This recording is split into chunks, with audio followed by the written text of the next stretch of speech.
Teman-teman sekalian, para hadirin, tadi kita sudah menikmati ya paparan dari Pak Ganjar Pranowo mengenai apa yang menjadi pengalaman beliau selama ini, selama menjadi pemimpin di Jawa Tengah, anggota DPR tadi masing-masing 2 periode, visinya ke depan untuk membangun bangsa, dan terutama adalah bagaimana kemudian dengan kesejahteraan yang nanti kita capai itu akan lebih memperkuat ya rasa kebanggaan kita sebagai bagian dari bangsa Indonesia, sebagai bangsa Indonesia. Nah, hari ini seperti tadi sudah diperkenalkan, sudah hadir 5 orang panelis, Prof. Sudarsono, Bu Suraya Afif, Mbak Umi, Raffi, dan Dela ya. Masing-masing panelis nanti akan memberikan pertanyaan. Kami akan memberikan kesempatan pada panelis ya. Masing-masing 10 menit ya, Pak Ganjar. Jadi nanti bisa disampaikan apa yang kira-kira akan dikritisi, ditanyakan, itu didiskusikan. Kami juga ingin membuat suasananya lebih diskusi ya. Jadi pertanyaan-pertanyaan mohon maaf nanti singkat-singkat saja dan langsung to the point sehingga ada kesempatan Pak Ganjar langsung merespons, dan kalau ada waktu masih bisa diperdalam lagi. Baik, begitu. Dan teman-teman silahkan menyimak nanti di akhir acara. Mudah-mudahan kita masih cukup punya waktu untuk mengajukan pertanyaan dari floor, dari mahasiswa. Baik, kita mulai dari yang pertama. Kalau di dalam catatan rundown saya, Mas Ganjar, ini akan kita mulai dari yang paling muda ya. Dari Dela, silahkan.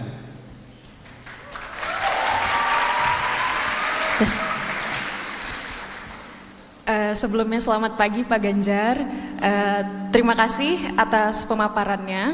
Tadi Mas Ganjar telah menyampaikan tentang Indonesia menuju Indonesia emas. Nah, dari pemaparan Mas Ganjar saya melihat sebenarnya ada satu permasalahan yang juga mengkhawatirkan Mas Ganjar, yaitu tentang konflik agraria. Nah, berdasarkan catatan akhir tahun 2022, Konsorsium Pembaruan Agraria itu menyebutkan bahwa tren konflik agraria di tahun 2022 itu memperlihatkan kenaikan dari 207 kasus di 2021 menjadi 212. Meskipun hanya naik 5 kasus secara jumlah kasus, tetapi luas konfliknya itu meningkat drastis, bahkan hingga 100% Mas Ganjar, dari 500 ribuan hektar menjadi 1 juta. Nah, begitupun dengan banyak keluarga yang terdampak. Kondisi tersebut juga diikuti oleh tren kriminalisasi yang juga meningkat. Hal ini dikatakan berhubungan dengan penanganan konflik agraria yang syarat akan kekerasan. Nah, yang ingin saya tanyakan ke Mas Ganjar adalah bagaimana penanganan resolusi konflik yang dapat dilakukan oleh pemerintah, tetapi tidak hanya dengan memaksakan bahwa konflik ini harus selesai dengan memberikan bergain atau kompensasi, baik itu berupa insentif maupun punishment, tetapi dengan bagaimana pemerintah melihat akar permasalahan ini. Mungkin itu pertanyaannya. Terima kasih Mas Ganjar. Dela, terima kasih. Dugaan saya kasusnya lebih banyak dari itu, bukan 212. Itu yang tercatat, terlaporkan, tercover oleh kawan-kawan media. Dugaan saya lebih, karena saya menangani banyak hal itu, minimal di kampung saya saja, belum lagi di Indonesia. Bagaimana kemudian melampaikan? Ini pengalaman saya, mau saya share aja. Kenapa konflik-konflik itu muncul? Pada saat sebuah pekerjaan ingin dilaksanakan sangat jarang kita melakukan mitigasi apa yang akan terjadi. 2, bagaimana kita penghormatan terhadap hak mereka. Ketika kemudian kita harus bertemu dalam arti memutuskan, dan ini harus, kalau saya pakai bahasa lebih kasar, diambil paksa oleh negara, apa yang kemudian mesti diberikan? Pasti kompensasi. Saya mengalami satu hal yang menarik, satu jalan tol lagi dibuat, saat itu bentuknya begini, lurus, Dela. Lurus. Lalu saya bilang, apakah Anda tidak melakukan mitigasi? Bahwa kalau dibuat lurus seperti ini, jaraknya jauh lebih pendek, tapi itu akan memotong sekian kampung dan rumah. Anda sudah analisis konfliknya seperti apa? 1. Pak Ganjar punya usulan? Punya. Bagaimana kalau kemudian kita berputar jalannya melalui ruang-ruang yang lebih kosong? Dan kami berdebat dengan menteri, dengan pengelola jalan tol, dan kontraktornya saya dudukkan. Kenapa ini saya lakukan? Karena demikian banyak orang yang menyampaikan, termasuk konflik agraria tadi disampaikan. Pada saat itu apa yang terjadi? Selesai, kita dekati, kita persuasi, kita ngobrol, sepakat. Dan beberapa hal kesepakatannya biasanya memang pada di harga. Kesepakatannya di harga. Dalam beberapa kesempatan juga sama. Ketika tidak ada pekerjaan mungkin ya harga tanahnya terlalu rendah. Tapi begitu ada pekerjaan harganya tinggi. Itu ya kondisi sosiologis biasa saja. Supply and demand saja. Terus kemudian mereka menegosiasikan itu. Pada saat itu terjadi kemudian akhirnya oke, diputuskan jalannya melingkar lewat laut. Ternyata di laut itu dulu daratan. Menarik kan? Pernah saya mendapatkan kuliah hukum agraria. Apa yang disebut sebagai tanah musnah? Ya kalau pasang surut nggak kelihatan. Ini udah nggak kelihatan. Kalau pasang pasti nggak kelihatan. Minimal surut nggak kelihatan. Ternyata kita tidak berani memutuskan bahwa itu tanah musnah. Inilah apa yang terjadi. Hebatnya republik ini adalah orang punya hak dan dihormati. Lalu dia gugat dan dia menang. Satu orang ini menang dalam gugatannya. Yang menarik, saya sebagai eksekutor di lapangan, part of government, saya orang pemerintah. Saya langsung laporkan pada presiden, pada menteri, izin Pak, pekerjaan ini mundur 1 tahun. Oke. Itulah kondisi yang mesti kita terima bareng-bareng. Karena apa? Mitigasinya kurang. Pada saat itu apa yang terjadi? Yang terjadi adalah harga. Jadi agak berbeda adalah mungkin satu sisi terkait dengan itu hak saya, apalagi tanah ulayat, tanah adat yang seringkali diambil semena-mena, tapi sisi yang lain sebenarnya mitigasinya kurang. Kalau itu kemudian tanah akan diberikan, katakan kalau sekarang yang ramai di Rempang yang kemarin ya, ramai sekali. Bagaimana sih caranya? Itu tanahnya siapa? Dulu ketika kebijakan pemerintah akan dilakukan dan kemudian pekerjaan mesti dilaksanakan, pokoknya iya aja deh. Ini tanahnya nggak ada sertifikatnya. Di mana sertifikat yang sudah beres? Belum. Program sertifikasi kan baru jalan pemerintahan sekarang saja. Mitigasi itulah yang kemudian penting untuk mencegah. Sehingga saya sampaikan kepada Menteri PU, umpama yang paling banyak ini, atau Menteri Perdagangan, Investasi, Penanaman Modal, saya sampaikan. Coba Anda rekrut karyawan yang tidak semuanya insinyur. Mohon maaf kalau ada yang insinyur. Tolonglah antropolog, tolonglah sosiolog, tolonglah psikolog, agar kemudian dia bisa tahu menjelaskan lebih dulu. Dan kadang-kadang pemerintah nggak mau, capek menjelaskan, udahlah pakai undang-undang pengadaan tanah aja. Makanya ceklek, begitu nggak mau, hukumnya berjalan. Begitu hukum berjalan, tampilannya adalah kekerasan. Itu yang terjadi. Maka adalah bagaimana konflik itu muncul. Hari ini sebenarnya tracknya sudah menuju. Ada tim untuk menangani mafia tanah. Terus kemudian ada pelaporan yang makin terbuka. Alat ini sekarang bisa dipakai dengan medsosnya untuk membuka apapun. Bahkan bukan transparan lagi sekarang. Telanjang sekarang. Maka kalau kemudian mitigasi itu bisa dilakukan, sebenarnya mencegah jauh lebih baik. Bahwa nanti ada konflik dan sebagainya, maka istilah kompensasi tadi yang disampaikan adalah proses ganti untung, tidak lagi rugi. Dari beberapa pengalaman yang pernah saya handle, setidaknya 4 masalah yang ada di Jawa Tengah, 1, ternyata pendekatan ini penting. Kawan-kawan aktivis, ilmuwan sosiolog, antropolog yang menjelaskan karakter di desa itu cukup bisa memberikan. Atau Thomas Toga, tokoh masyarakat, tokoh agama yang jauh dia sangat bisa dipercaya. Uniqueness ini seringkali tidak dilihat oleh pemerintah, seolah-olah semua bisa menyelesaikan lewat pintu depan. Gak sesuai, sikat bleh, gak bisa. Itu yang kemudian bisa dilakukan untuk melakukan. Kriminalisasi sering terjadi karena juga kita tidak terlalu mau bisa lebih cepat memproteksi hak rakyat.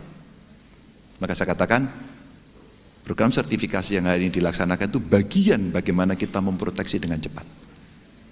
Maka kenapa kemudian digenjot? Tapi kalau cara mengukurnya juga masih menggunakan cara-cara yang manual begini, ya nggak akan selesai. Istilah Pak Jokowi dulu waktu kita ngobrol, bisa percepat nggak? Kalau targetnya 1 juta bisa nggak 6 juta?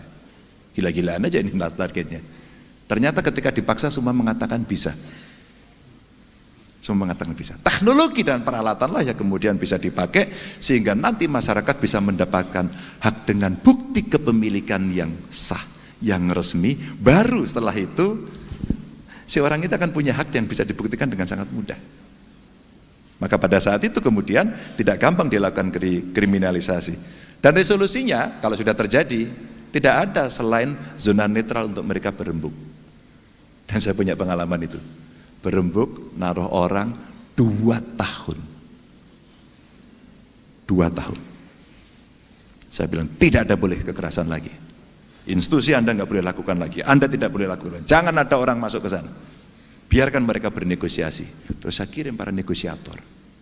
Siapa mereka? Kalau boleh saya sebut semacam lobis. Dan itu kita praktekkan. Alhamdulillah selesai. Baik, terima kasih. Masih ada waktu 3 menit, Dela, kalau mau eksplorasi ada beberapa hal yang masih mau diperdalam, silakan.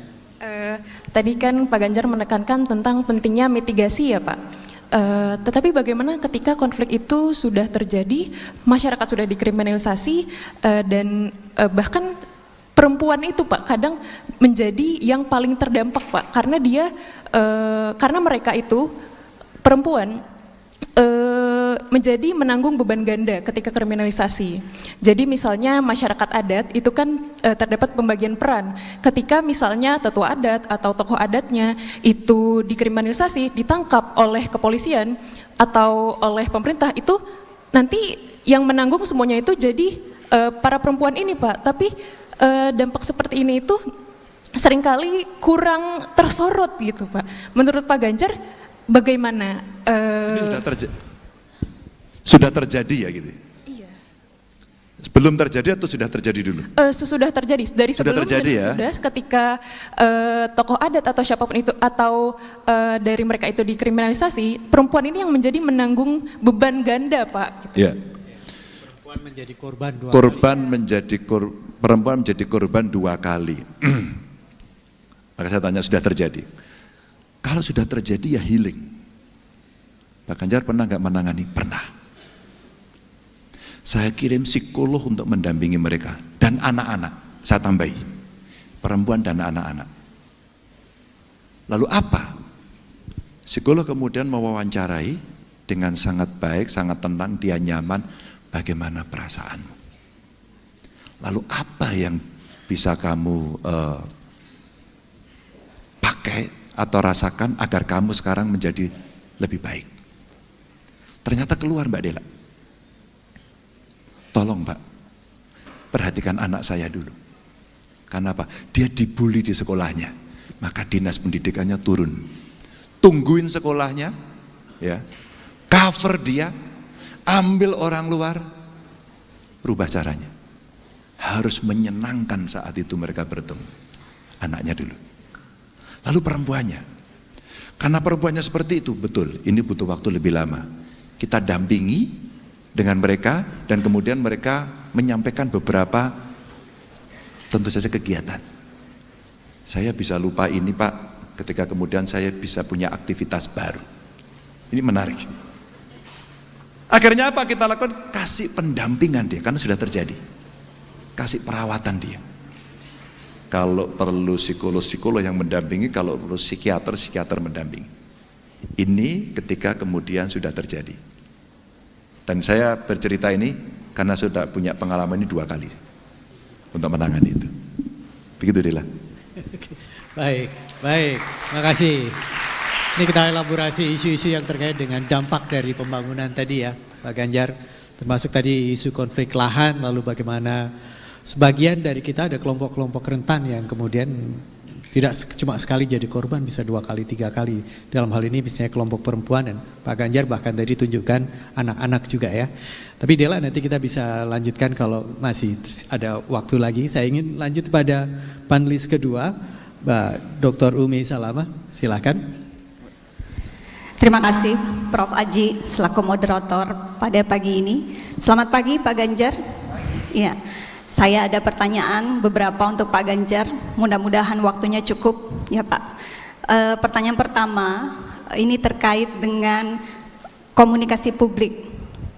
Posisi komunikasi publik sangat strategis di dalam kebijakan publik Pak. Kita sudah belajar sangat keras pada masa pandemi COVID-19. Ya.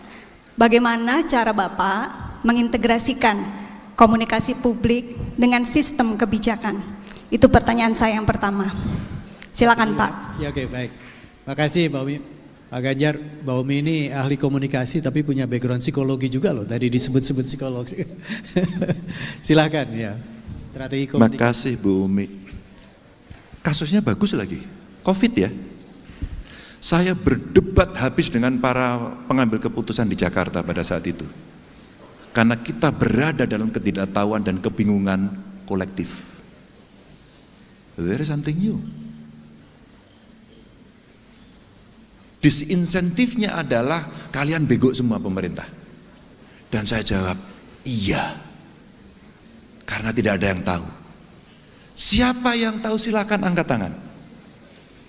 Saya begitu. Saya buatlah workshop. Saya ketemu ahli statistik, ahli kesehatan. Saya tanya begini Prof. Kalau pandemi seperti ini, kira-kira kalau dibuat modeling, kapan akan selesai? Dulu ada yang menghitung 1 tahun, ada yang menghitung 6 bulan dengan teori yang treatmentnya sangat keras sekali, dan ternyata semua salah. Karena kita mengalami 2 tahun lebih. 2. Ketika publik tidak tahu, apa yang harus kita lakukan? Anda mau pakai isme yang mana? Kita tipu publik agar dia tenang, atau kita berikan kejujuran dan dia akan cemas? Saya pilih yang kedua. Maka saya berdebat habis-habisan soal data tadi saya sampaikan. Kenapa Bu Umi? Karena kita tidak pernah jujur dengan data. Apa yang terjadi pada saat pandemi? Saya lupa angka persisnya, tapi kira-kira waktu itu ada 2 juta yang tidak diinput. Coba di Google. Saya protes keras, 4 kali pengelola data yang ada di Kemenkes datang ke Jawa Tengah. 4 kali. Dan saya sampaikan, sampai begini bahasa saya, komunikasi saya mungkin buruk ya. Sampai saya bilang gini, Pak, kalau memang ada data kami yang belum masuk, masukkan besok pagi. Maaf Pak Ganjar, kalau ini dimasukkan besok pagi, Jawa Tengah akan tertinggi seluruh dunia. Saya tidak peduli dan saya akan jawab.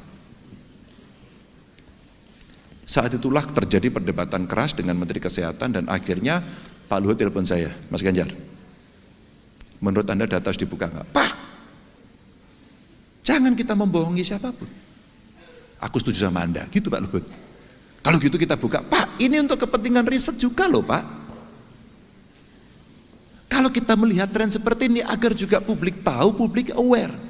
Kalau suruh pakai masker, kalau seluruh tinggal di rumah. Emang gampang Bu waktu itu ya. Kita komunikasi dengan mereka. Pak, kalau kami di rumah makan apa? Bantuan sosial. Bagaimana cara berdagang? Saya terinspirasi. Kemudian membuat lapak Ganjar itu karena itu. Untuk menjualkan produk UMKM. Bagaimana kemudian kita mengintegrasikan komunikasi publik ketika kemudian sudah ada caranya, Bapak Ibu harus di rumah, Bapak Ibu harus pakai masker, Bapak Ibu besok pakai. Tapi sekarang saya kasih dulu. Ya, mulai besok pakai toh. Ini saya kasih dulu. Besok saya lewat sini, Bapak Ibu nggak pakai tabung bar ini, nama saya jelek. Tapi saya bertanggung jawab. Saya tidak peduli popularitas pada saat itu. Saya nggak peduli. Disinsentifnya muncul.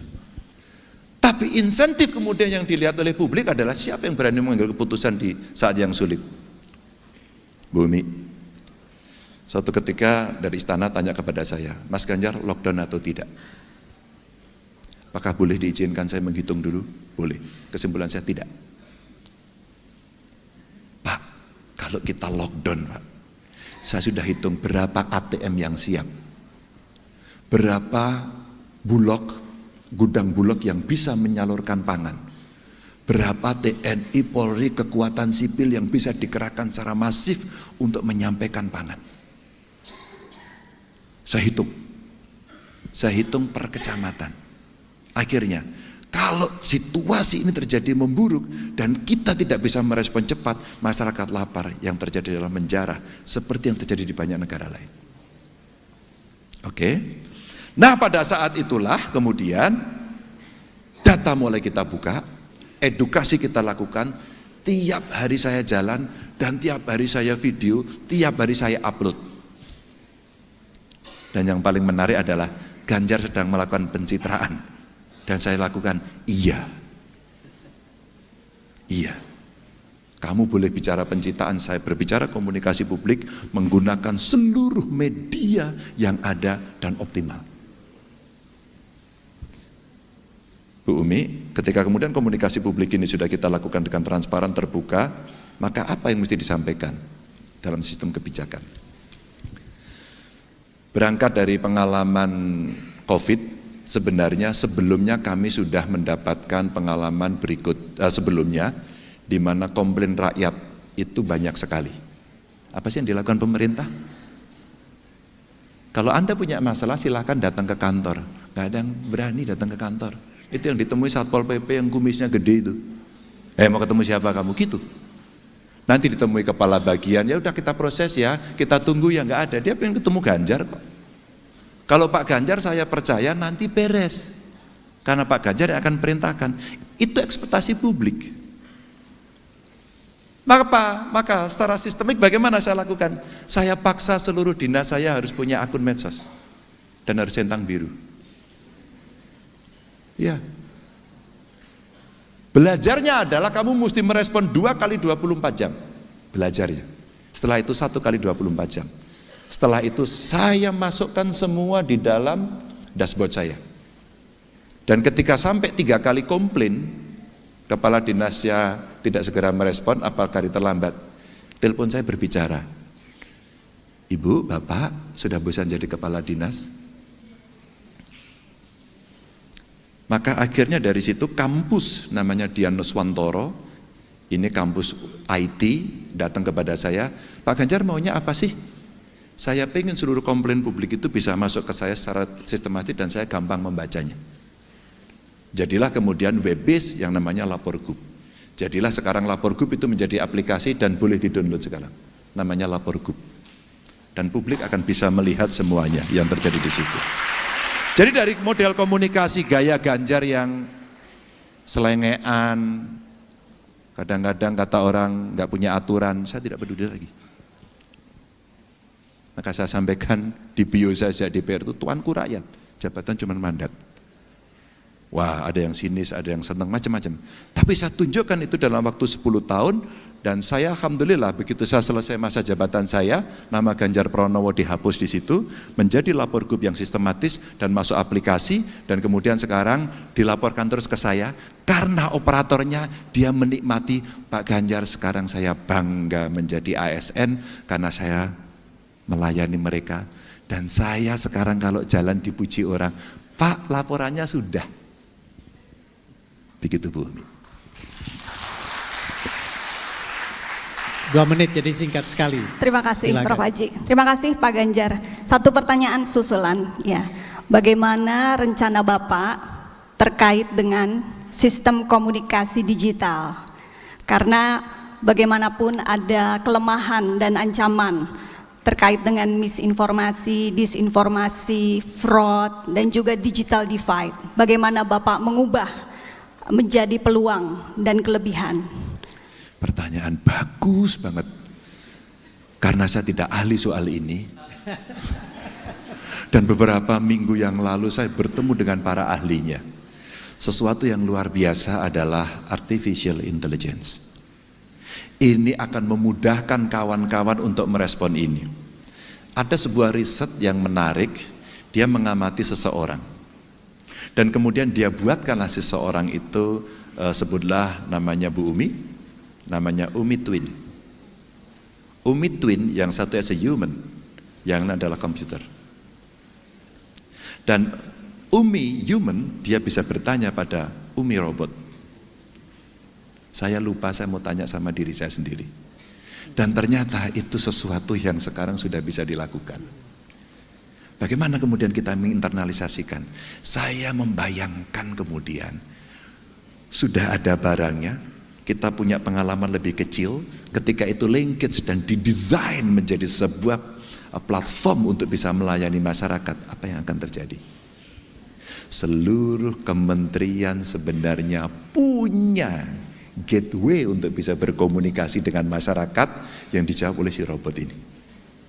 Maka kemudian orang yang merasa komunikasinya tidak tersampaikan dan sebagainya pasti akan tercover oleh ini. Karena robot itu bukan seperti orang. Dia mencatat dengan sangat rigid. Mencatat dengan sangat rigid. Artinya tidak ada yang tidak akan tercatat. Terbayangkan? Kalau kemudian orang di belakang AI itu menganalisis dengan baik, dan itu report sistemnya bisa langsung kepada pengambil keputusan tertinggi, dan kemudian bisa dimasukkan dalam klaster-klaster prioritas, mana yang menjadi kasus prioritas, mana yang menjadi kasus kedua, ketiga, atau barangkali memang ini menjadi perhatian publik, sehingga itu bisa menjadikan prioritas untuk bisa diselesaikan. AI akan bisa menyelesaikan ini dengan sangat baik, dan praktek itu sudah saya lihat di depan mata saya. Jadi itu yang akan saya pakai. Baik, terima kasih sekali Mas Ganjar. Ini isu seru ya, apa namanya, digitalisasi menuju digital society ya, karena memang semuanya bicara digitalisasi, termasuk di kampus nih Pak Ganjar. Kita lagi seru-serunya dengan AI yang namanya ChatGPT ini. Teman-teman DGB UI, DGBGF lagi sibuk cari normanya. Nah ini persoalan juga ya, tadi ditanyakan oleh itu membantu mahasiswa Pak. Membantu mahasiswa. Jadi mahasiswa nanti kalau mau nulis skripsi saya kasih bocoran ya, mumpung masih semester 1 pakai ChatGPT. Temanya apa, keywordnya apa, Anda masukkan sudah jadi tulisan. Ya. Betul. Itu mungkin basis pertanyaan dari Mbak Umi ya, persoalan plus dan minusnya digitalisasi. Baik, terima kasih sekali ya. Berikutnya kepada panelis ketiga ya, Prof. Darsono, saya persilakan. Bismillahirrahmanirrahim. Terima kasih Pak Dekan, Pak Ganjar. Ini pertanyaan dari sesama rambut putih. Saya ingin menyoroti satu agenda dari 7 agenda strategi Bapak, yaitu kemiskinan dari perspektif sosiologi organisasi dan sosiologi ekonomi. Sejak dibentuknya Undang-Undang Desa, kalau tentu Bapak sebagai gubernur punya 3 pilihan untuk mengentaskan kemiskinan di desa, melalui BUMDes, BUMDesa, melalui koperasi atau korporasi desa. Kita ingin mendengar apa strategi Bapak terhadap 3 entitas bisnis di desa ini. Diminta bersaing atau diminta bekerja sama. Apakah Bapak bisa menunjukkan ilustrasi di desa mana di Jawa Tengah yang bisa direplikasi di nasional untuk ketiga entitas bisnis ini? Yang kedua adalah terkait masih dengan koperasi ini. MK telah membatalkan Undang-Undang Koperasi 17/2016, diminta kembali ke Undang-Undang 25/1990. Ini undang-undang jadul. Undang-undang dasarnya sudah dirubah, Undang-Undang Pemerintahan Daerah sudah dirubah. Sudah masuk prolegnas sejak 2016, tapi DPR sekarang ini membuat mangkrak RUU itu. Tidak membahas RUU perkoperasian. Saya khawatir DPR ini berideologi kapitalis, tidak pro koperasi. Bagaimana Bapak menghadapi DPR yang punya pikiran seperti ini? Terima kasih.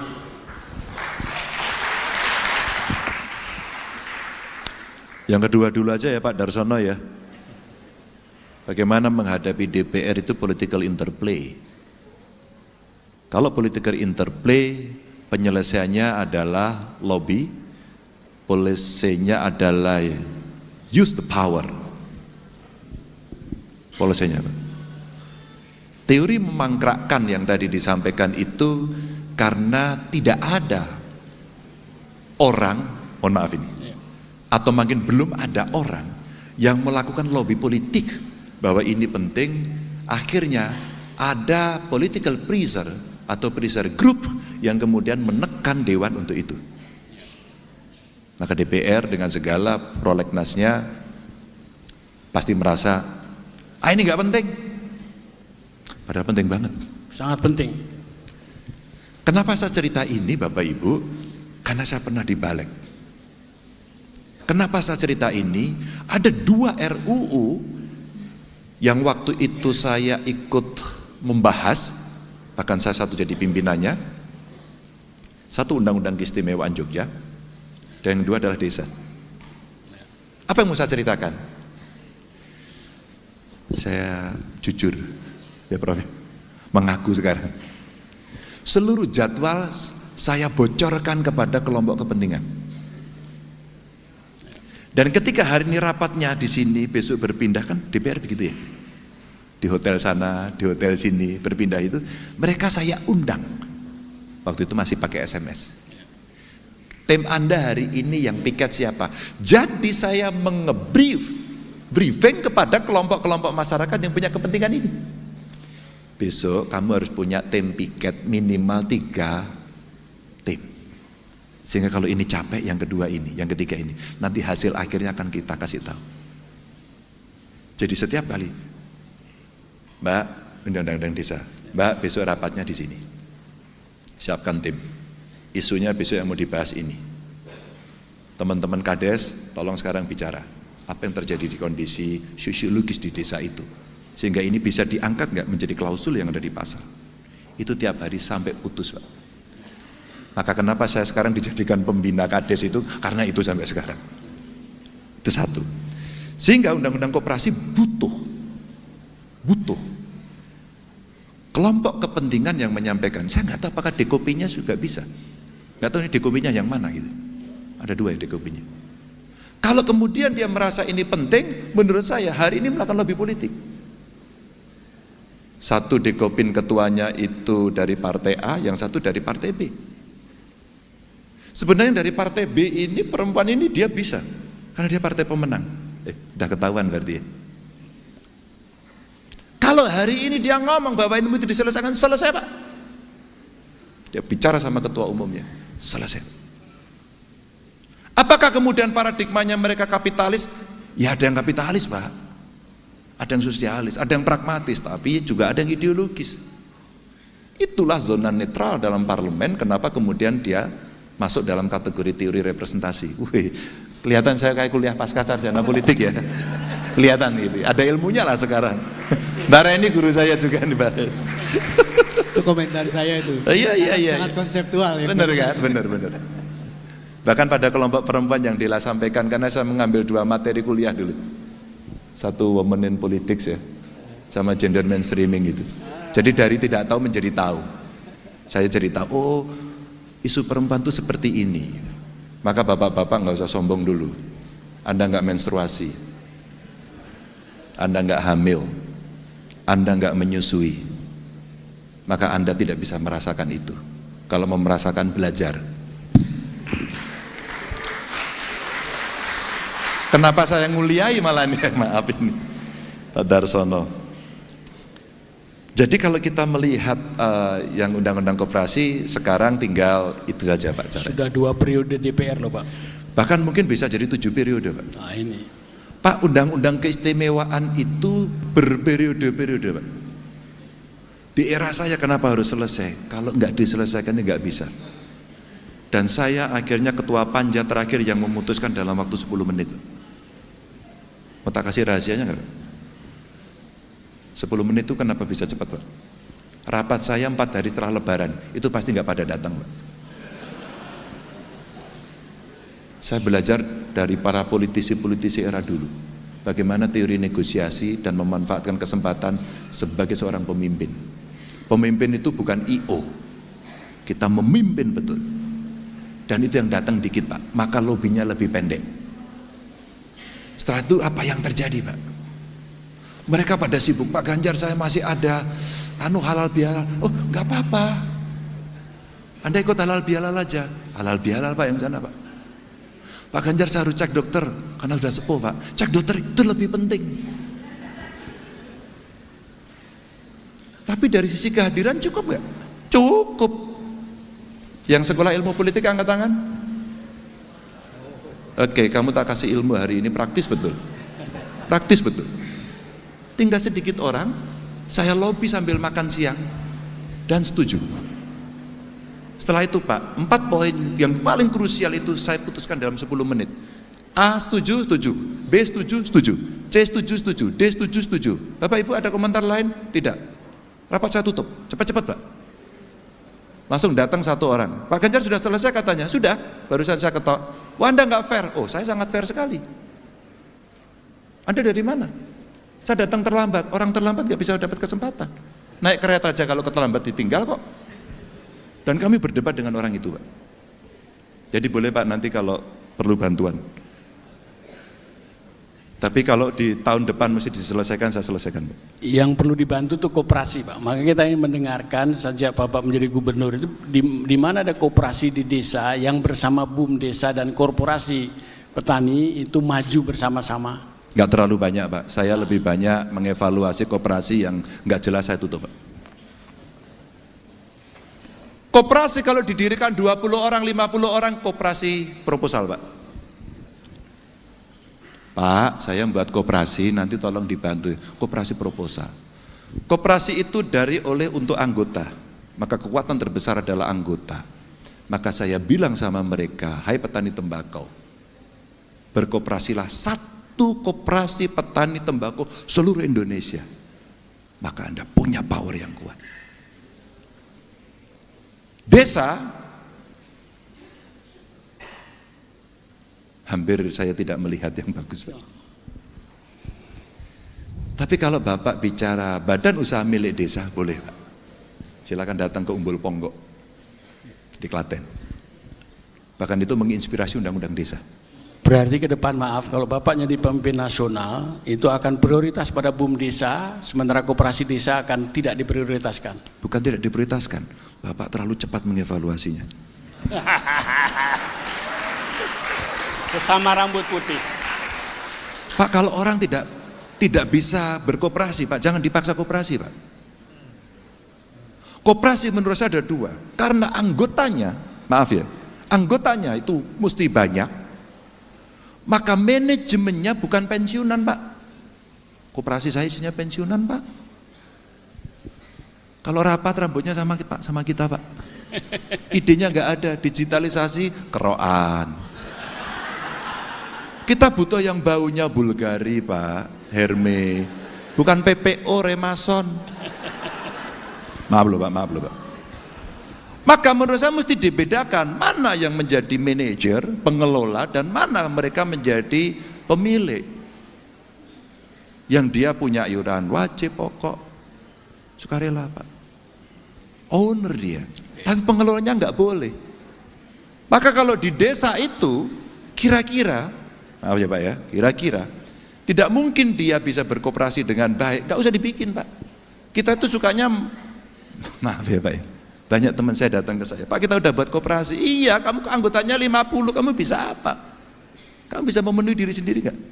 Pak, yang terjadi koperasinya simpan pinjam, Pak. Pinjam melulu nggak pernah nyimpan. Bunganya tinggi sekali, Pak, dan itu mencekik. Dan itu terjadi di banyak tempat. Tapi kalau kita bicara, ini pengalaman saya ke Korea 2005 kalau nggak salah. Saya ketemu dengan salah satu LSM di sana namanya Semol Undong. Mungkin banyak orang tahu. antropolog, sosiolog banyak, semua undang. Dan saya ketemu ketuanya dan dia mantan Speaker of the House di sana dan sekarang dia pensiun, bukan sekarang, dulu itu pensiun.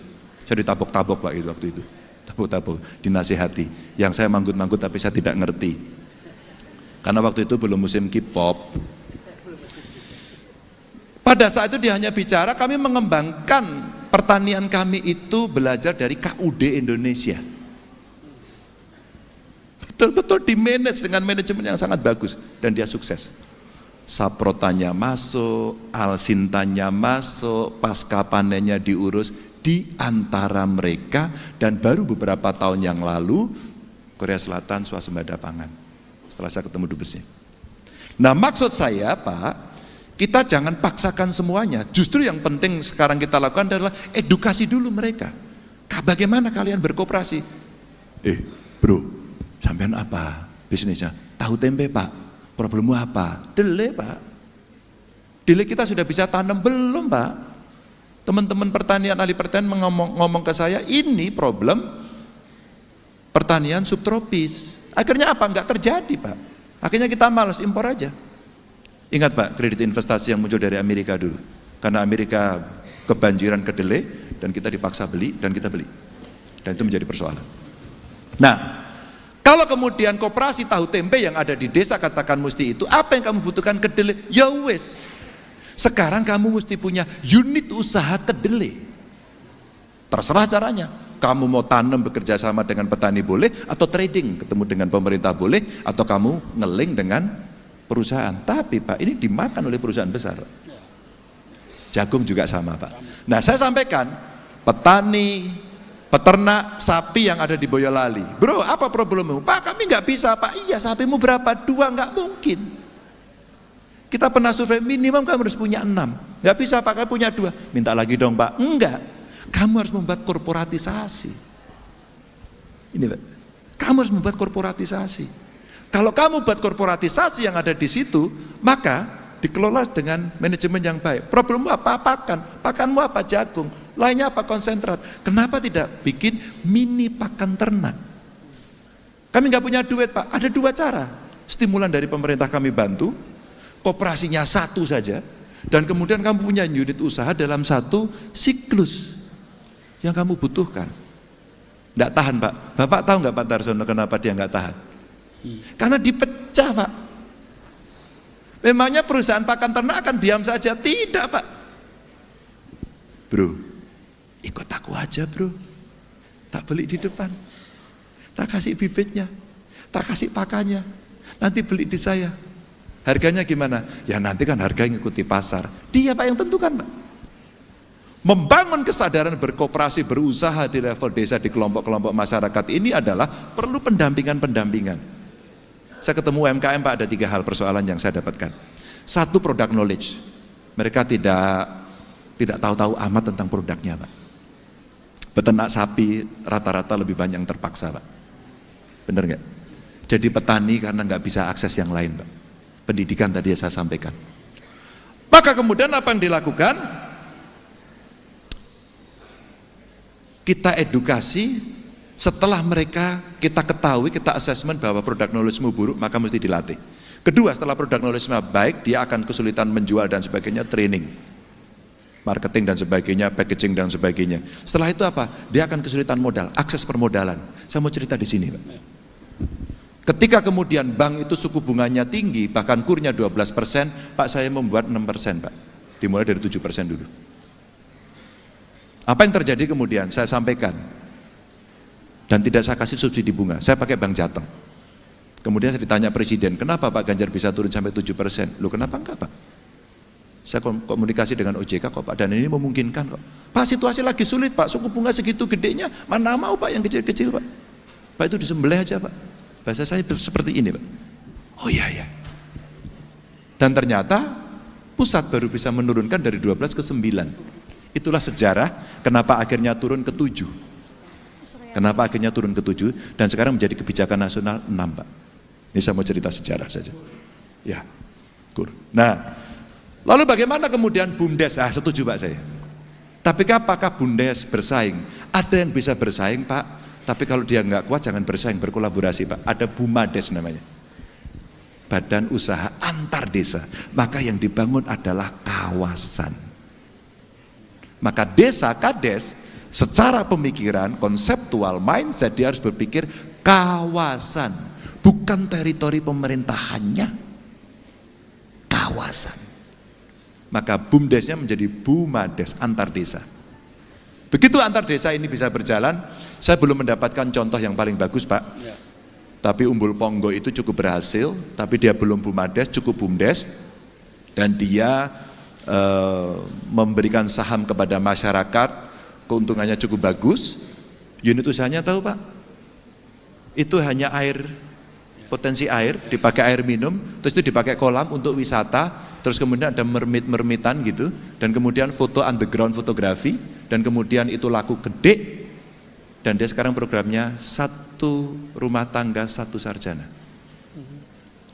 Ada juga kemudian yang di Kabupaten Semarang Pak, ini bagus, dia memberikan jaminan kesehatan, sekarang pariwisata juga bagus. Nah ini sekarang yang coba merintis dengan tetangganya, tapi yang bagus banget belum Pak. Maka menurut saya ya reformnya mesti besar Pak, dana desa ini jangan sampai begitu saja lewat gitu. Mohon maaf ini harus direform secara besar. Yang penting jangan sampai koperasinya juga dimatikan di desa itu. Ya. Oke. Pak nggak ada akan membunuh koperasi Pak, Bapak jangan takut Pak. Tapi tanggung jawab Bapak akan saya minta kira-kira begini, Pak, diedukasi Pak. Diedukasi. Kenapa saya beberapa koperasi saya matikan? Pak itu koperasi, maaf ya Pak ya, koperasi kertas Pak. Ya. Kalau itu kita tidak tegas pada soal itu Pak, problem Pak. Nanti performa koperasi kita buruk. Dan siapa sekarang yang mau mendampingi mereka? Setelah produk knowledge, akses modal, pendampingan Pak.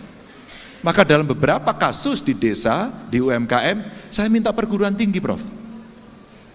Nggak kuat Pak perguruan tinggi Pak. Jangan dikira kuat Pak, nggak kuat. Maaf loh. Maaf loh. Maka saya minta akhirnya apa? KKN tematik yang berkelanjutan.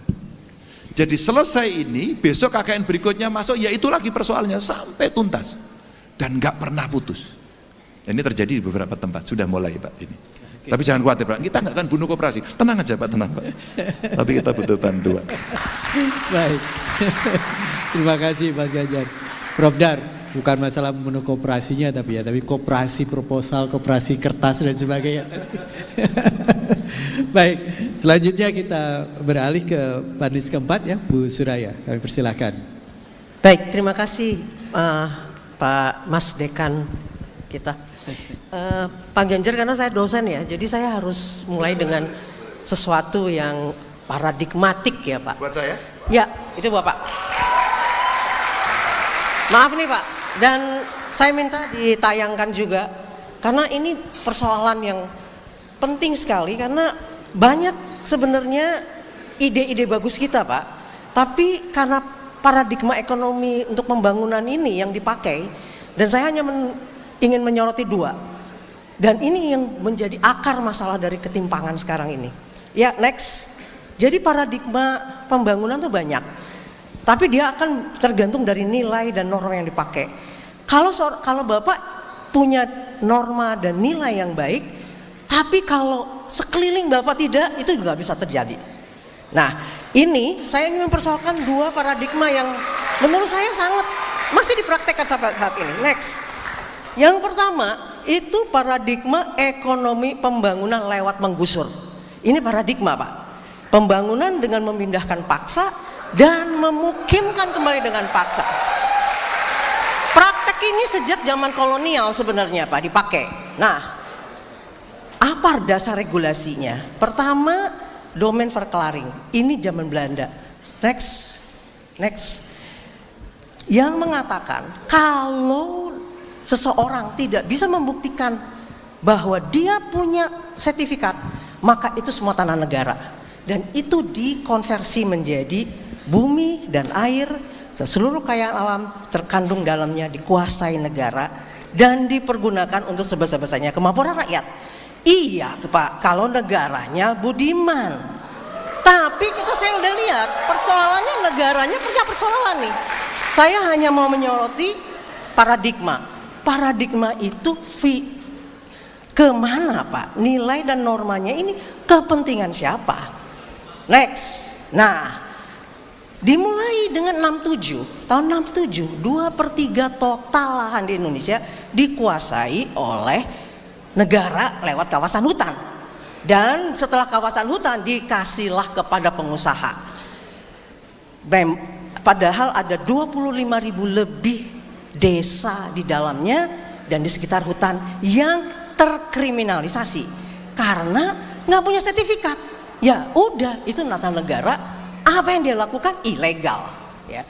Nah, memang ini di pemerintah sekarang saya harus akui dijawab dengan reforma agraria. Tapi itu lamban banget, Pak.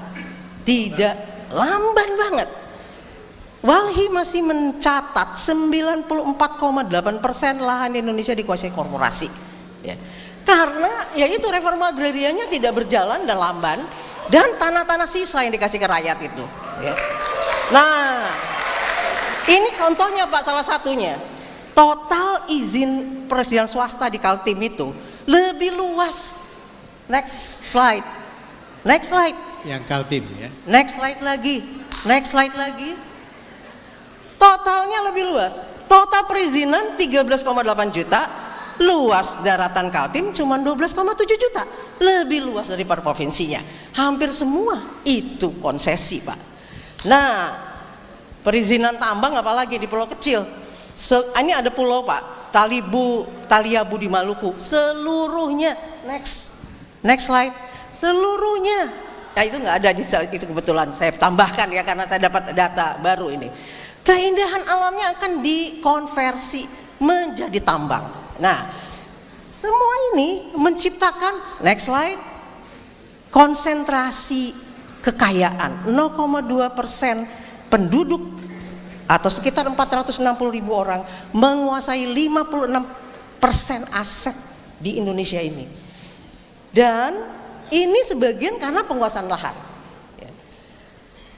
Paradigm kedua, trickle down economy, di mana semua kebijakan negara itu mengarah kepada mendukung perusahaan. Next slide-nya, please. Ya. Terus satu lagi, dan ini menyebabkan itu banyak persoalan sebenarnya, Pak. Pemukiman kembali. Next slide. Tidak bisa, yang secara paksa tidak bisa berhasil membuka pendapatan. Itu studinya World Bank, Pak. 2001, 5 proyek bendungan besar ternyata tidak memberikan pendapatan yang menggantikan pendapatan pada rakyat yang tergusur. Belum lagi masalah kebakaran, kita akan lihat terus slide yang lain terusnya. Ini sudah dicatat. Selama 2023 ini ada ribuan titik api di kawasan konsesi perkebunan. Nah, slide selanjutnya. Jadi kesimpulan kami, Pak, siapapun yang akan menjadi pemimpin di semua level tidak akan menyelesaikan masalah ketimpangan tanpa merubah paradigma pembangunan ekonomi. Pertanyaannya, dapatkah paradigma negara itu dirubah? Yaitu mengakui kepemilikan lahan yang saat ini sudah dimanfaatkan rakyat. Kasus Rempang itu bagaimana? Harusnya kan diakui dulu. Mana yang milik rakyat? Kalau mau dijadikan pengusaha kawasan untuk usaha, yang mana? Ya. Dapatkah paradigma negara dalam pengadaan lahan? Karena kadang-kadang memang harus ada kepentingan untuk pengadaan lahan, kepentingan umum. Terpaksa yang mengambil tanah rakyat tidak melanjutkan praktek Orde Baru. Di mana dalam praktek Orde Baru pengambilan itu untuk kepentingan swasta, untuk dikuasai swasta, untuk kepentingan profit pengusaha swasta. Nah, sekarang bagaimana kita menjawab itu, Pak? Terima kasih. Terima kasih. Wow, senang itu, Bu.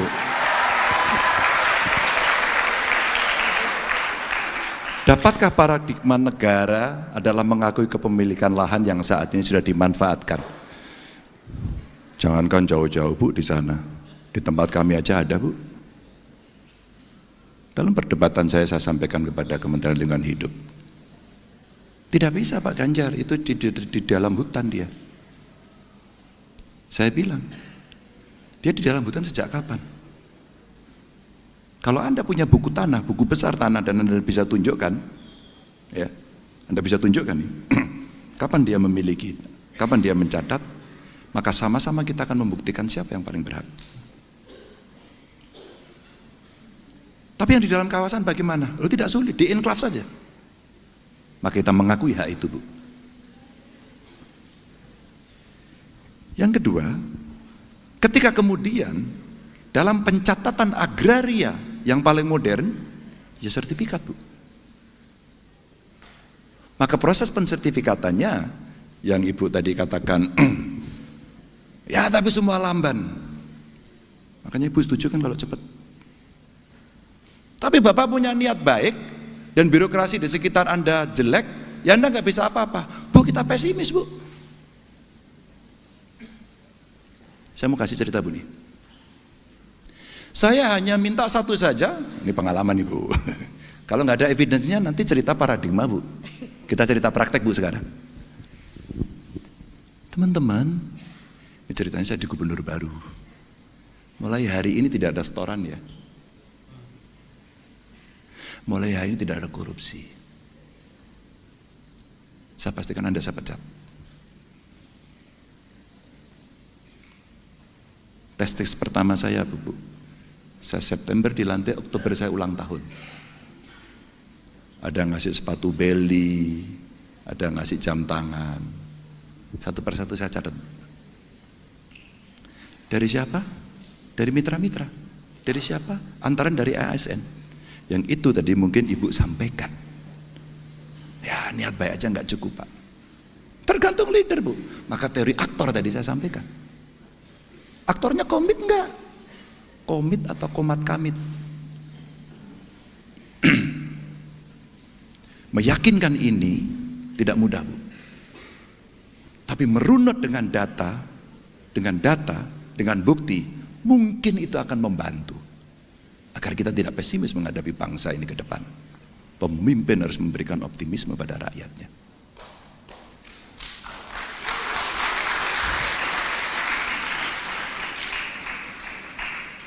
Cerita baik adalah redis.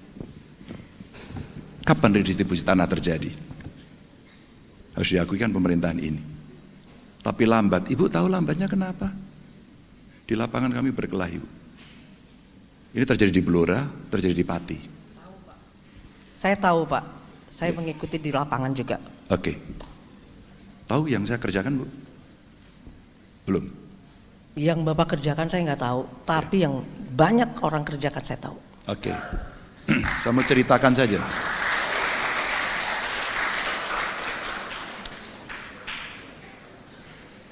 Biar Ibu tahu, sekarang saya kasih tahu.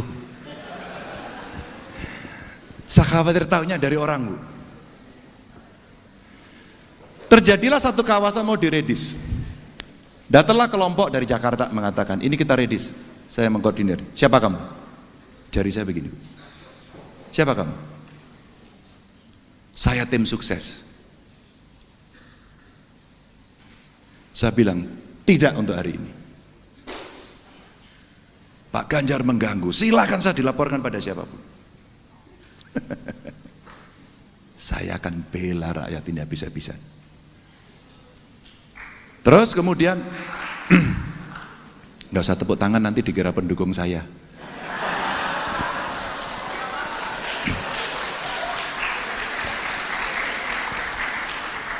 Bu Soraya menginspirasi saya untuk bercerita pengalaman soalnya.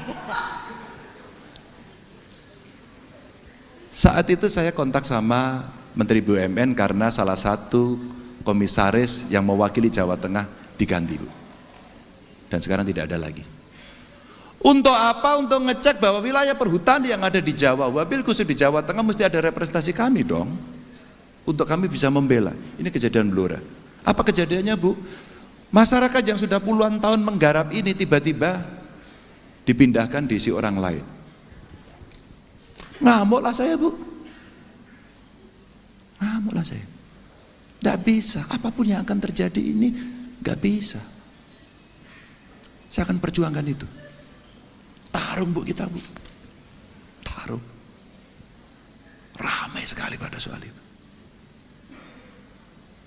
Ketika kemudian praktek baik yang terjadi bisa kita lakukan, oh ini ada praktek baiknya, cepat dikasih sertifikat. Agar kemudian pengakuan itu bisa diberikan. Ini cerita kecil saja. Jadi dapatkah paradigma negara itu mengakui kepemilikannya dan bisa dimanfaatkan? Sangat dapat. Ini kan soal political will kan, willingness yang mesti dimiliki. Aktor sekali lagi Bu. Orang boleh bicara apapun, tapi aktornya melakukan apa enggak. Ketika saya katakan jangan korupsi besok pagi, enggak perlu ada gratifikasi orang melakukan. Maaf dengan segala hormat harus saya ceritakan dalam forum yang terhormat ini. Karena ini intelek. Forum akademis.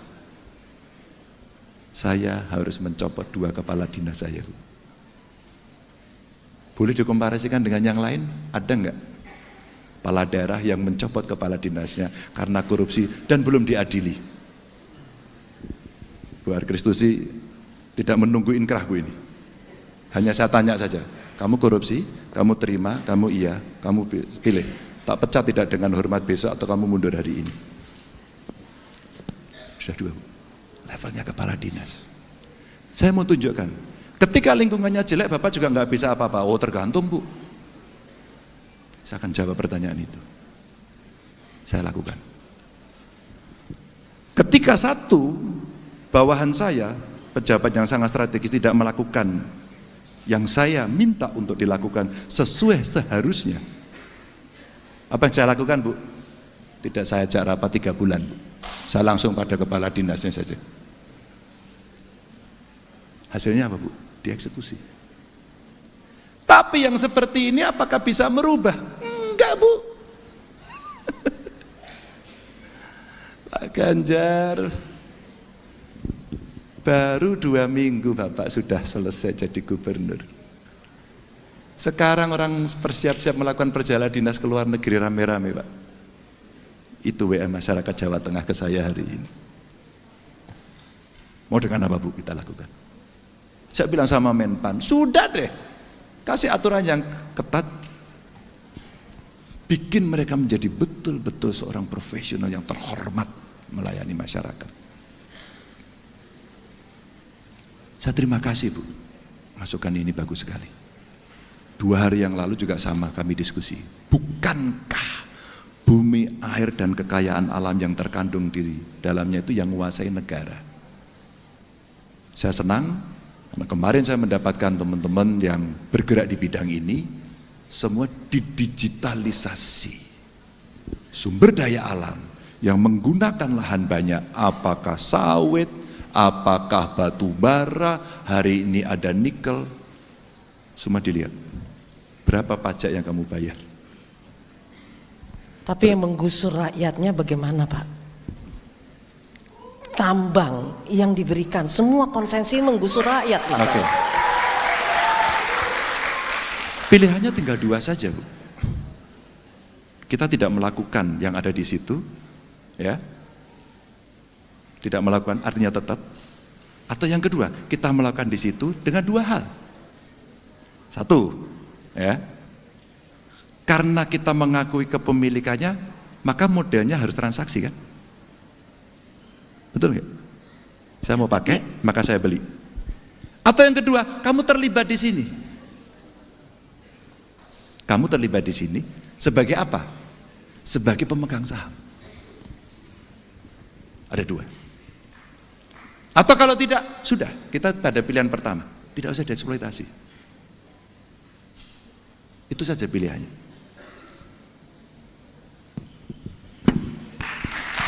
Semoga Pak, Bapak ini bisa melakukan itu.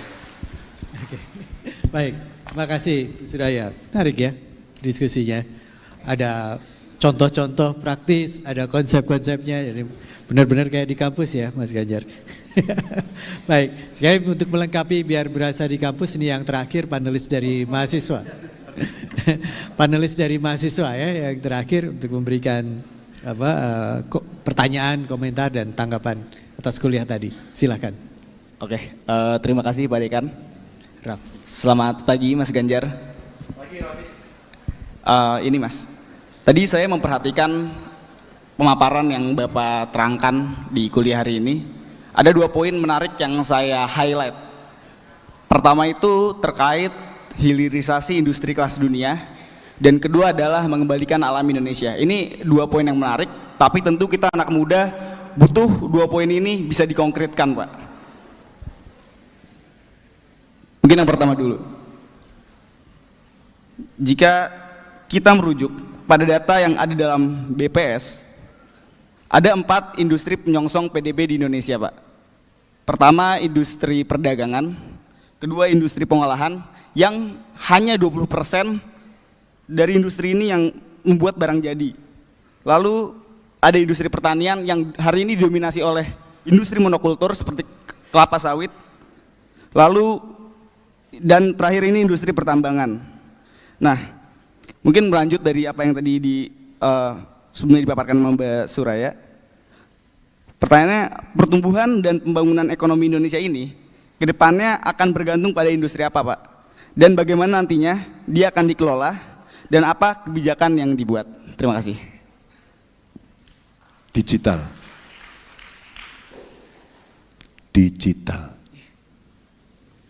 Hilirisasi industri digital ini menurut saya menjadi potensi yang paling bagus.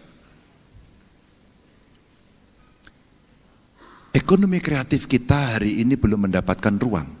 Padahal kalau itu kita kembangkan talenta-talenta muda hari ini punya minatan yang paling tinggi di situ. Potensinya tinggi sekali dan prakteknya sudah ada. Saya kemarin ngomong di satu forum dan saya akan kembali bertanya di forum ini pada hal yang sama. Siapa di ruangan ini yang tahu artis namanya Niki? Kelihatan yang duduk belakang dan depan, yang depan nggak ada yang tahu. Oke. Raffi, saya mau cerita dulu nih Raffi. Siapa yang tahu Rich Brian? Oke. Dan di depan nggak ada yang tahu lagi. Oke.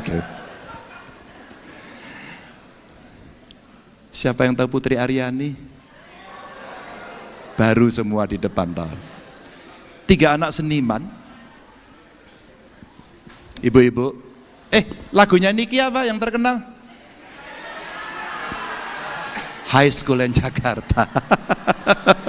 Saya penggemar juga sih. Kenapa ini saya ceritakan? Ini anak Indonesia hidup di California. Dan mahal sekali kalau mau ngundang dia.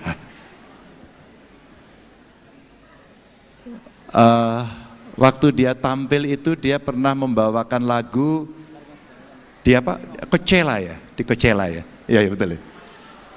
Dia membawakan lagu apa? No, bukan yang lagu Indonesia.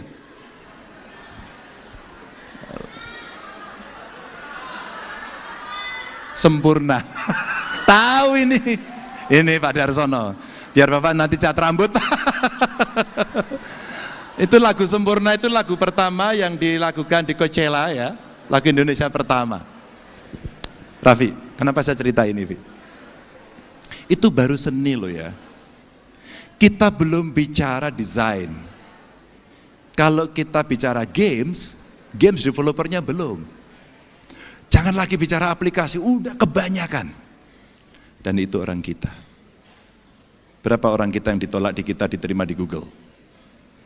Industri digital. Dan kalau itu memberikan pertumbuhan ekonomi yang menarik, seperti ketika Korea Selatan tidak punya natural resources dan dia mengembangkan itu kira-kira 25-30 tahun yang lalu. Dan saya bicara dengan mereka. Maka ini menjadi menarik.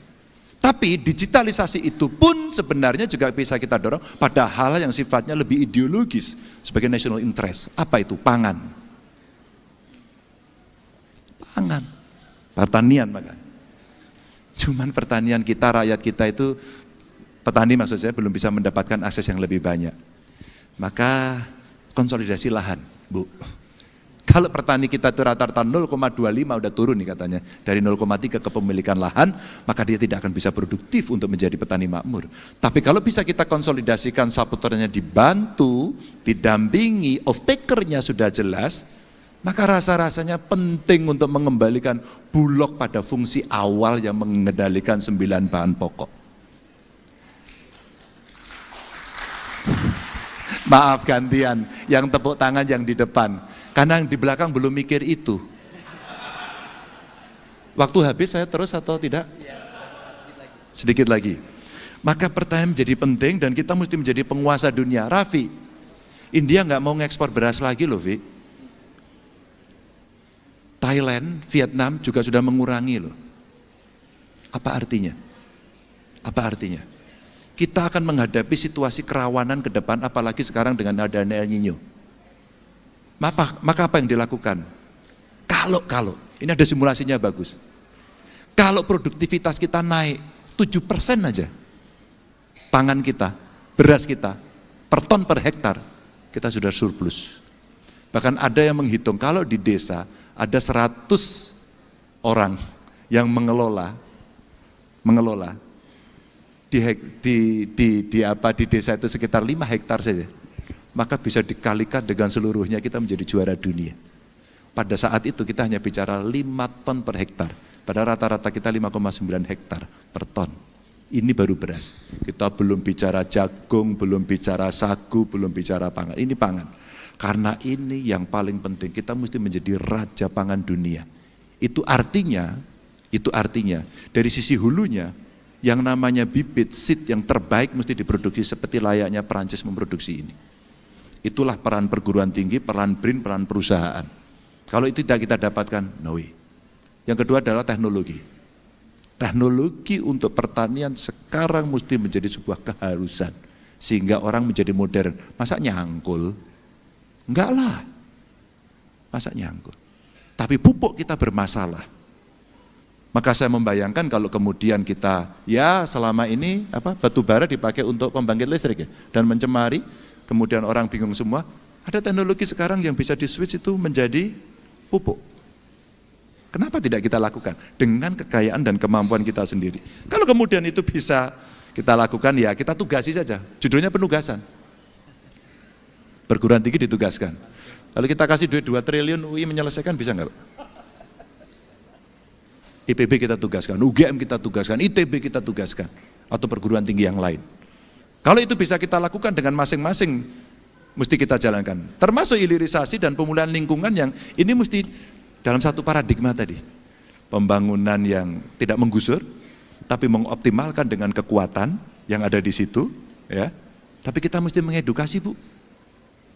Kalau masyarakat di remote area itu tidak mendapatkan edukasi yang baik, dia berhenti di situ. Maka kalau kemudian kita ingin menyampaikan tadi hilirisasi dan pemulihan lingkungan agar kita bisa memilah dan memilih mana sekarang menjadi prioritas. Maka tadi ada ekstremitas kalau kita mau pakai ya, kita itu mau optimis seberapa sih kalau kita mau langsung transisi energinya menuju energi bersih, seberapa cepat dan seberapa mahal. Mahal banget investasinya. Tapi ini soal choice saja. Atau kita pakai moderat atau kita pakai yang lambat. Ini tinggal pilihan saja. Nanti kita butuh sepakat kok dengan teman-teman. Kita cepat aja Pak, oke cepat ya, cepat. Besok semua transportasi pakai baterai ya, itu berkelahi. Yang punya minyak akan marah. Sama dengan ketika dulu bicara mobil SMK, semua nyinyir. Mobil dalam negeri semua nyinyir. Karena apa? Pemegang merek nggak akan mau. Dan nanti yang akan mengeluarkan izin akan disogok. Dan kita semua memakai mobil mereka. Terbukti nggak? Berapa sebenarnya kebutuhan handphone kita hari ini? Berapa kebutuhan gadget ini hari ini? Kenapa kita tidak membuat sendiri dengan insentif yang kita berikan? 1 pelajar, 1 gadget. Masukkan infrastruktur teknologi informasi, mereka lebih cepat. Seperti tadi, tidak ada lagi fotokopi buku. Dan itu dibuat sendiri dengan harga yang jauh lebih murah. Ada yang tidak punya laptop di sini? Ya, beli aja. Ya, masa saya beliin, enak lah. Maka Raffi, digital. Nah, ketika kita mau melakukan hilirisasi, betul tadi disampaikan, aspek lingkungannya nggak boleh. Maka kenapa tadi ada 2 poin yang kita belum sempat bahas. 1, green economy. Yang kedua adalah blue economy. 2 ini yang kita belum sempat bahas. Mudah-mudahan saya diundang lagi. Mohon maaf kalau ada kekurangan. Assalamualaikum warahmatullahi wabarakatuh. Oke. Baik, makasih sekali Pak Ganjar. Waktu kita untuk berdiskusi dengan tim panelis sangat terbatas memang ya, dan kita masih punya waktu. Pak Ganjar bersedia menerima pertanyaan dari floor? Boleh katanya. Boleh. Oke, ada banyak sekali, Mas. Pak Raffi bisa bantu saya? Raffi bisa bantu saya untuk memilihkan? Silakan. Raffi bisa? Saya nunjukkan kita ya, Pak. Mas, yang pakai baju putih, perempuan. Baju putih, perempuan. Ya. Perempuan, ya Anda. Ya. Satu. Ya. Satu lagi. Yang shirtnya putih belakang. Satu lagi. Satu lagi yang kita aja, Pak. Yang di belakang sana, laki-laki. Laki-laki di belakang. Ya. Oke. Angkat tangan. Dua dulu ya. Ya. Dua dulu ya. Dua dulu. Dua dulu. Nona di sana dan Bum di sana. Oke, silakan. Dua, yang satu harus perempuan. Sudah, pertama perempuan. Oke. Dan perempuan yang pertama, betul? Ya, pertama perempuan. Siapa? Ya, sabar tuh. Ya. Itu, ya silakan. Raffi tolong. Oke, sana ya. Oke. Tolong sebutkan dulu nama dan dari jurusannya, prodinya. Oke, selamat pagi Pak Ganjar, Bapak Dekan, para Wakil Dekan, dan seluruh jajaran FISIP UI yang saya hormati, serta para hadirin dan teman-teman sekalian. Sebelumnya saya ingin mengucapkan terima kasih atas kesempatan yang diberikan. Perkenalkan, nama saya Stella dari jurusan Kriminologi. Saya ingin bertanya Pak, mengenai fenomena sosial yang mungkin dirasakan anak-anak muda seumuran saya. Melihat bagaimana nanti di tahun 2025 hingga tahun 2030 akan terdapat angka generasi sandwich yang tinggi jika diukur dari dependensi rasio dan mungkin bisa bertambah hingga tahun 2045. Pertanyaan saya adalah, apa gagasan yang Bapak punya apabila melihat kondisi anak muda hari ini yang ada dalam kondisi ekonomi gigs, banyak yang menjadi prekariat dan masih hidup dalam kondisi tempat tinggal sewa? Terima kasih.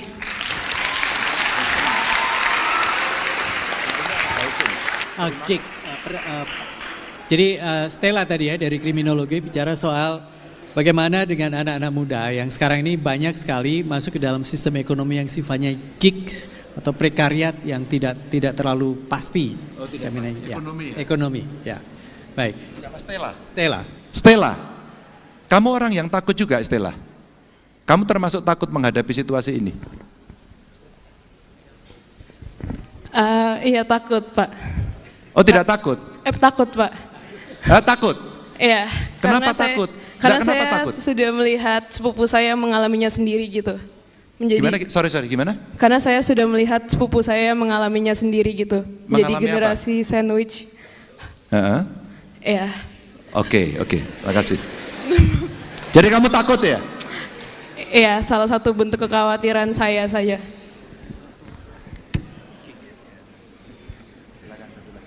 Oke, satu lagi, Bung. Raffi sebelah mana? Siapa? Oke.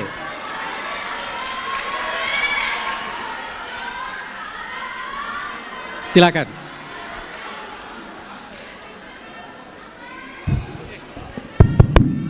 Tes. Baik, terima kasih Pak Dekan, terima kasih Pak Ganjar. Saya Noval dari Ilmu Politik.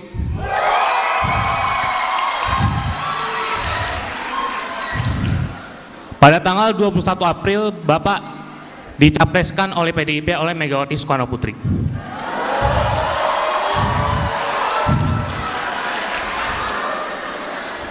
Saya menggarisbawahi kata-kata Bu Megawati yang menyatakan bahwa sebagai kader dan petugas partai, jujur saja saya mengagumi Bapak, merasa kecewa. Ternyata Bapak yang diharapkan sebagai petugas rakyat, ternyata petugas partai.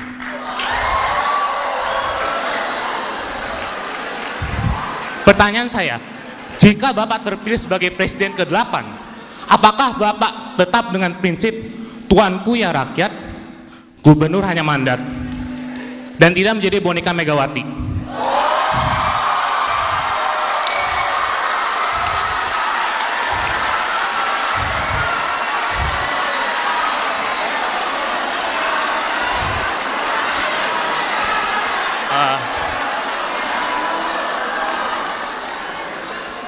Jadi intinya saya ingin Pak Ganjar menjawab hari ini di Balairung yang terhormat ini supaya jelas pertanyaannya, jawabannya. Apakah Bapak petugas rakyat atau petugas partai? Terima kasih. Bentar, sabar. Bentar. Saya nggak terlalu dengar yang terakhir tadi apa? Apakah Bapak apa? Coba yang lain tenang dulu. Semua punya hak bicara, tenang aja. Iya, tadi intinya saja ya Pak. Apakah Bapak tetap menjadi petugas rakyat atau petugas partai? Itu aja, terima kasih. Novel, Pak. Novel, kamu mengikuti saya selama 10 tahun jadi gubernur? Mengikuti. Oke, saya petugas siapa?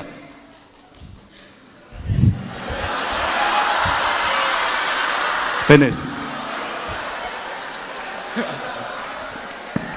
Ada banyak ketakutan seperti Stella. Saya coba melihat Stella. Generasi milenial kita itu menghadapi situasi yang tidak mudah. Dia double burden karena dia mulai mulai usia 30-an ya berarti ya sekarang. 30-an. Dia memikirkan diri sendiri tapi memikirkan orang tuanya. Generasi yang lebih muda itu ternyata dia berada dalam ketakutan masa depan. Tekanan mental tadi luar biasa, pilihan hidup menakutkan karena dia mesti bersaing dengan teknologi. Ada beberapa yang kemudian maaf harus mengakhiri hidup. Saya masukkan kesehatan mental tadi. Karena cerita aja Stella. Ini saya mau cari yang mungkin membantu menjawab. Pak Ganjar, saya direktur rumah sakit anak buah saya nih. Tapi rumah sakit jiwa Pak, nggak ada pendapatan Pak. Boleh nggak Pak diganti rumah sakit umum? Awalnya saya mau. Tapi apa yang terjadi? Saya ditelepon oleh teman dokter ahli jiwa ngomong, Mas Ganjar jangan. Tidak terlalu banyak orang yang mau investasi atau menyediakan fasilitas untuk itu. Saya kaget ketika banyak bullying terjadi. Terus kemudian orang takut menghadapi masa depan, kemudian stres, menggunakan gadget, juga stres dan seterusnya. Maka beban-beban kehidupan mereka menjadi penting. Dan angka bunuh diri kemarin cukup meningkat. Lalu dari masukan-masukan itu, kemudian mereka menyampaikan kepada saya begini, Pak jangan Pak. Saya undanglah mereka, kita bicara, saya pernah podcast dengan penyintas dan mereka menceritakan pengalaman itu yang cukup menarik buat saya karena dia sampaikan bahwa saya ini penyintas Pak, orang tua saya nggak tahu sehingga saya seolah-olah biasa saja pada saya dalam tekanan yang luar biasa sehingga kemudian saya menggunakan narkoba dan hari ini dia membuat platform yang diikuti oleh banyak orang dan yang luar biasa adalah bisa mengurangi beban-beban kehidupan menghadapi situasi yang makin rumit ini. Dari situlah kemudian kami juga mencoba mendorong dan berkomunikasi dengan generasi muda. Ya, ada tekanan luar biasa, keluarga menghadapi tuntutan hidup dan sebagainya dan kemudian apa yang terjadi? Proses kreatif ini tidak pernah berhenti teman-teman. Kalau kemudian saya kaitkan dengan Raffi tadi menyatakan bahwa apa sih ekonomi mengenai digital hari ini yang saya tertarik itu. Ekonomi kreatif yang mesti kita kembangkan dan itu isinya anak muda yang kemudian dia bisa memanage dirinya apakah dia dari sisi kejiwaan, keluarga, teknologi dan sebagainya meskipun salah satunya biasanya menekan. Biasanya. Maka pada saat inilah kemudian kita mencoba untuk mendorong ruang yang lebih banyak untuk mereka bisa mengakses. Dalam sebuah obrolan saya di forum seperti ini dengan anak-anak muda, saya membagi voucher. Voucher itu menarik Bu Umi, karena ini konsultasi psikologis. Berebut. Siapa yang mau kemudian dia berebut. Dan saya jadi kaget. Karena apa? Loh, sedemikian banyaknya orang. Dan maaf yang saya suka, malah dia tidak malu, dia angkat tangan. Ini yang kemudian coba kita kita sampaikan kepada publik agar kemudian, ya tadi saya sampaikanlah perkembangan teknologi dunia dan sebagainya itu sekarang membuat orang cemas, khawatir dengan beban-beban yang menjadi sulit dan kemudian dia ya menyakiti diri, terus kemudian sampai dengan bunuh diri dan sebagainya. Ini ruang yang kemudian negara mesti hadir untuk memberikan. Sehingga saya pernah bercerita begini, rumah sakit ini salah satunya, kalau kalian rumah sakit jiwa, jangan, maaf ya, jangan yang orang ODGJ yang diobatin gitu, diterima, tapi memberikan konseling. Kalau di psikologi itu ada yang stres tipis-tipis gitu ya, apa sih namanya, belum sampai schizofren gitu, tapi ya ini stres, tekanan mental dan sebagainya, ya menghadapi situasi yang lebih kompleks seperti ini. Kehadiran negara untuk bisa memberikan ruang-ruang mereka untuk menyampaikan gagasan, menyampaikan pikiran, termasuk konsultasi, ini menurut saya sesuatu yang hari dibutuhkan. Ya saya sih suka juga sih, ketika negara belum hadir, publik, civil society sudah muncul.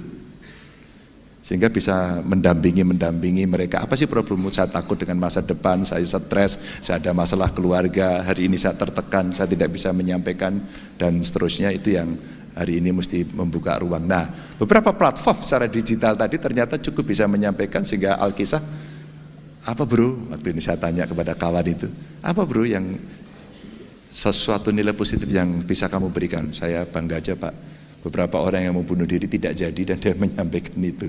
Apa kejadiannya? Macam-macam. Tekanan keluarga, masa depan, cerita ketakutan-ketakutan yang itu dimunculkan. Tapi tentu saja Anda nggak perlu takut soal petugas partai atau tidak. Noval, 10 tahun lah saya. Tapi kalau saya boleh cerita terbuka karena ada di media.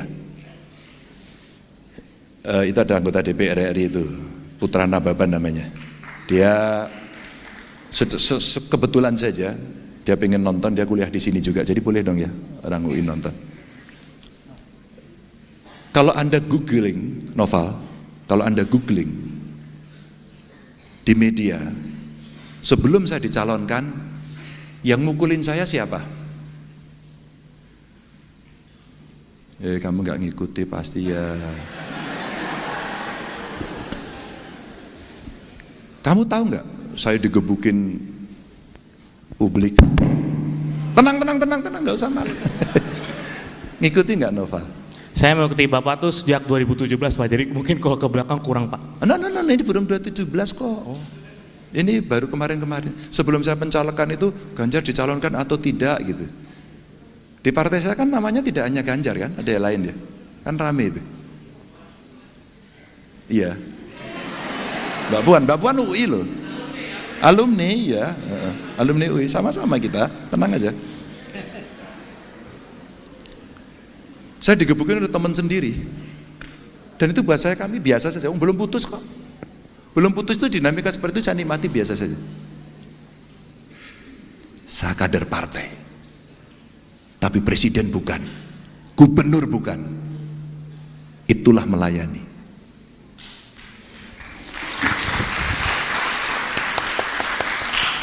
Oke ya, jadi kita bisa membedakan ketika kita sudah berada di jabatan, apa yang kita lakukan.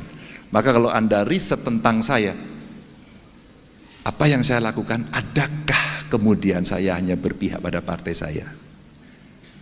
Mungkin nyaris Anda tidak akan menemukan itu.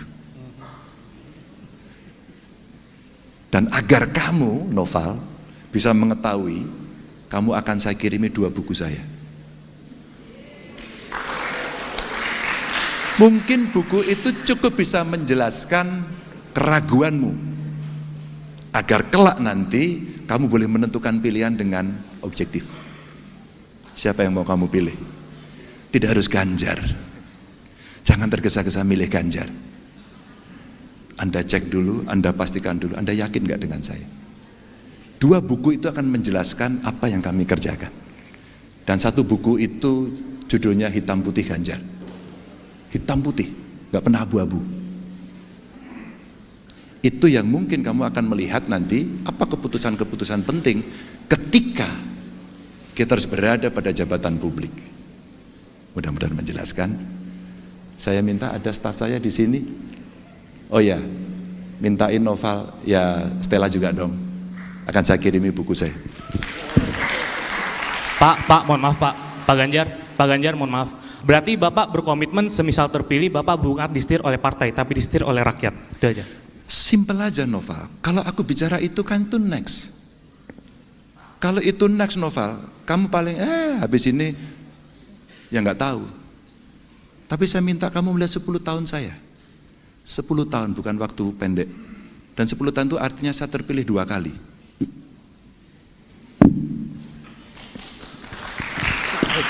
Terima kasih Pak Ganjar. Terima kasih sekali.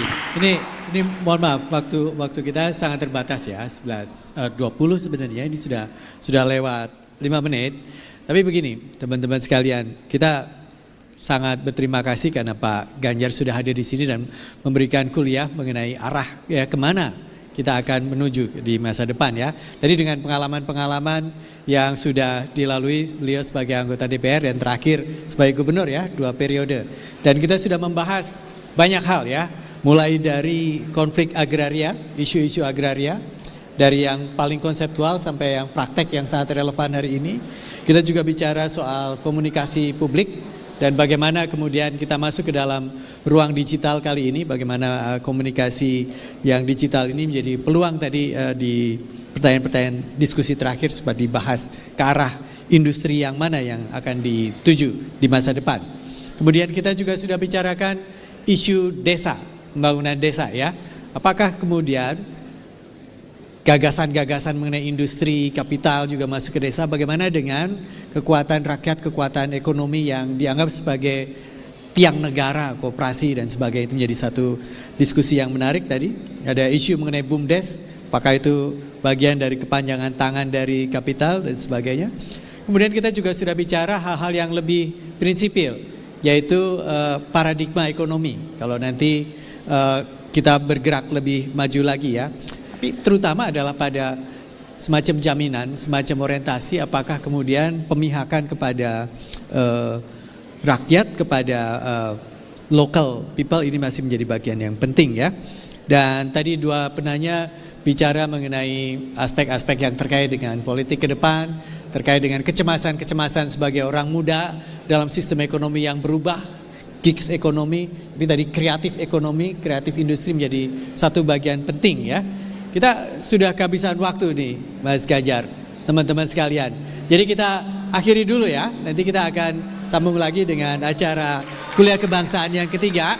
Saya ucapkan terima kasih kepada Pak Ganjar Pranowo yang sudah memberikan materi, juga pada kelima panelis, pada 2 orang penanya dan semua mahasiswa peserta kuliah kebangsaan yang sudah mengikuti dengan tertib dan baik. Mudah-mudahan menjadi pelajaran untuk kita semua. Selamat pagi, terima kasih.